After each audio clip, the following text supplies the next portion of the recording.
It was through that technology that I realized Apple had something here. They have this the store, and you can kind of touch and experience everything, and you can tell people to kind of leave you alone too. You can get the help that you need, or you can just kind of interact with the technology.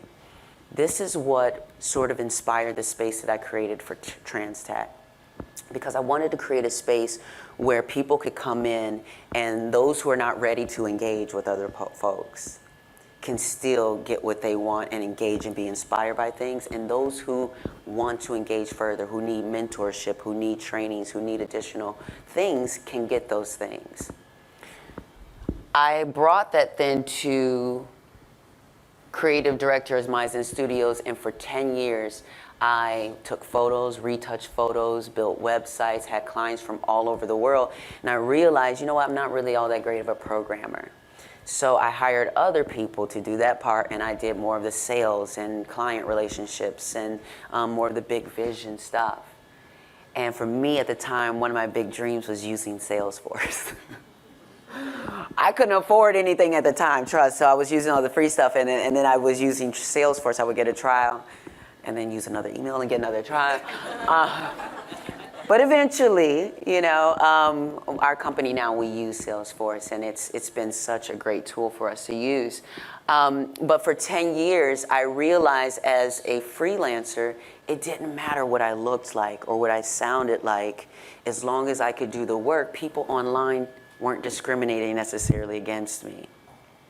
I wasn't dealing with some of the dynamics that I was dealing with, the people misgendering me and using different pronouns when I was working online. So this mindset was what was behind TransTech, and saying, well, no, everybody can't be a web programmer, but somebody can do data entry, desktop publishing, be a personal assistant, do different things. And so I brought this idea when I was then hired by another nonprofit organization to develop an employment program specifically geared towards trans people. I was tokenized. I was basically seen as someone who is recognizable out there in the community. Let's hire her.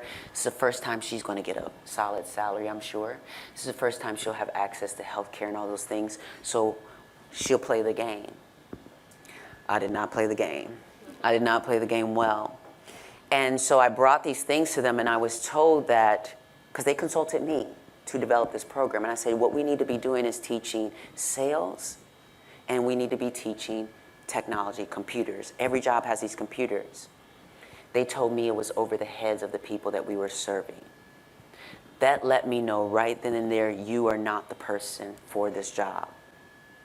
And so I quit, went on food stamps, and started my own company, got a little help from the community, and we figured it out. I rolled up my sleeves and we figured it out, and we arrived at a place that I'm unable to just pay people while they're learning. I don't have the capacity to do that at this point. But what I do have the ability to do is show people a model, and model for them what it looks like to invest in yourself and to be your #1 investor and to work from where you're at. Because most programs have this 12-week thing where you complete this training in 12 weeks and then you've got this stamp, or this 3-week thing. By my trans sisters of color, their lives were so challenging that something would happen and they would inevitably miss 1, 2, 3 days. And it would hit that threshold where you've missed too many days, and now you don't graduate, or you haven't, or you now have at the very least, you have another sense of, I have not completed something, I failed.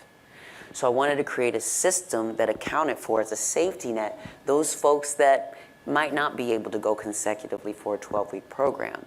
So TransTech is about a membership. It's about becoming a member of a community and recognizing that everybody has something to teach and everybody has something to learn. And so with that, we are like a gym. No one's going to force you to go to the gym. But if you do go, you will find someone else there that's probably working on their glutes or their biceps or a similar skill that they're trying to build. You may even be able to go to the gym and find a trainer, someone who will motivate you and to help push you along that path.